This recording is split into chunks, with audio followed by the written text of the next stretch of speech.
It was the dawn of the Brain War, a hidden campaign waged behind the Cold War's smoke and mirrors. When the Operation MKUltra files finally surfaced, the world was shocked to realize that the battlefield of ideology had quietly shifted into the human mind. What happened when America's secret mind control project collapsed into public view? How did the nation respond? Who paid the price? And what legacy did it leave for the decades to come? Tonight, we trace the fallout, the cover-ups, the legal battles, the survivors, and the unanswered questions that haunt the U.S. intelligence apparatus to this day. This is the story of the aftermath of MKUltra, how America tried to bury the mind war. By the early 1970s, the cloak of secrecy around MKUltra was beginning to unravel. Officially, the project had been wound down, but internally at the Central Intelligence Agency, the fear was not simply of exposure, but of accountability. In 1973, Director Richard Helms ordered the destruction of the majority of the MKUltra files. But some papers survived, stockpiled under innocuous headings in financial files. Public awareness arrived slowly. In December 1974, the New York Times exposed illegal CIA domestic experiments, a story that triggered congressional investigations and a moment of shock for Americans who had long believed their government's labs were only turned outward toward foreign enemies. The ensuing investigations, the Church Committee and the Rockefeller Commission, peeled back the curtain on MKUltra's darker quarters. The agency admitted experiments with LSD, hypnosis, electroshock, sensory deprivation, and a host of chemical and biological means of behavioral modification. But the damage was done. The myth of American exceptionalism, that the U.S. would never deploy such tactics against its own citizens, crocked.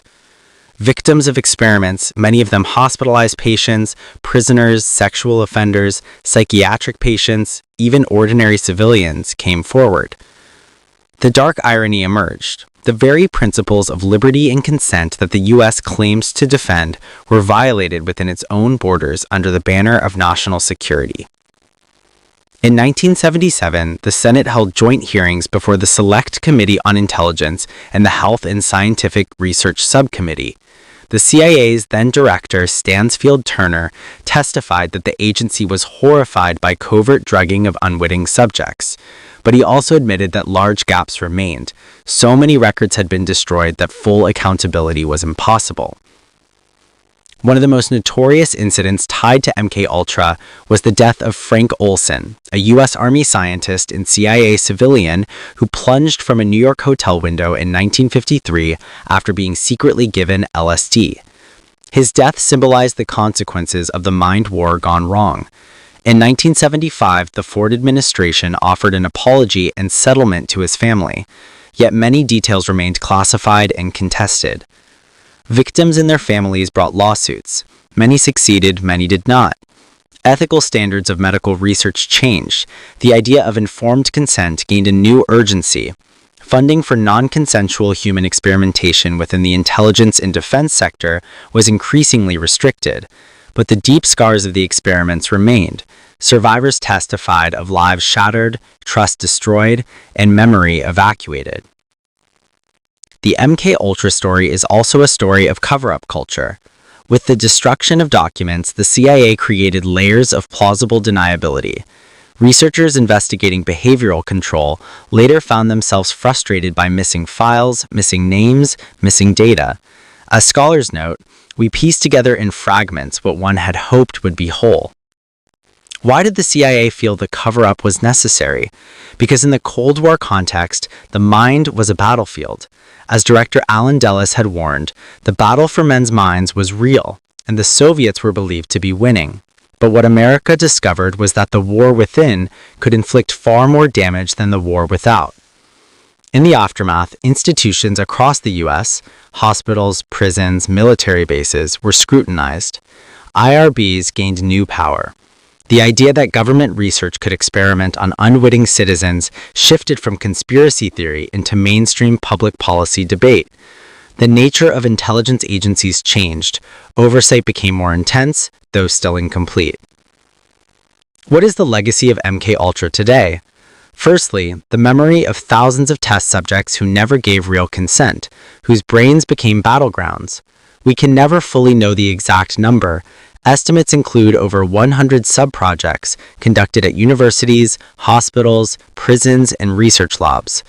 Many subjects suffered psychological damage, addiction, institutionalization, or worse. Secondly, the impact on public trust. Revelations of mind control experiments fed into wider mistrust of intelligence agencies, medical research institutions, and government secrecy. It became embedded in popular culture. From books to movies, the notion of the brainwashed citizen entrenched itself. Thirdly, the ethical and legal frameworks. The horrors of MKUltra helped spur reforms, tighter oversight of human subject research, legal safeguards for civilians, and more rigorous disclosure of governmental programs. But the war for minds never entirely ended. Newer technologies, neuroscience, brain-computer interfaces raise fresh questions about consent, autonomy, and state power. Finally, the question remains, did MKUltra ever truly end? Many scholars argue its techniques evolved, not vanished. The CIA's own archive describes MKUltra as a chapter, not a full stop. The war for minds may now be fought in data, social media, algorithms, but the war scars left by MKUltra still resonate. Behind the bureaucratic memos and destroyed files lie real people.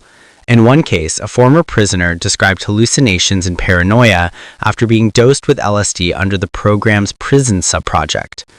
Others emerged years later, trying to reclaim their lives, seeking compensation, and demanding the records be released. A lawyer for victims once described the program as systematic psychological torture disguised as research. The families of test subjects still search for closure. Hospitals that once hosted secret experiments are haunted by legacies of mistrust. Universities that accepted CIA funding now grapple with their roles in what became a national scandal.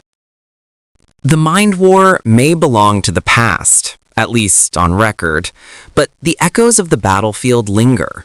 When institutions break trust, when science goes unchecked, when national security overrides human dignity, the damage can ripple for generations. As you've seen in this episode of Hidden U.S. History, the aftermath of MKUltra is not just about a covert program that ended decades ago. It's about the ongoing questions of autonomy, consent, secrecy, and power. If you found this story compelling, please like this video, comment with your thoughts or questions about MKUltra, and subscribe so you don't miss our next deep dive. Next week, we'll explore another hidden chapter from America's past, one you wouldn't believe.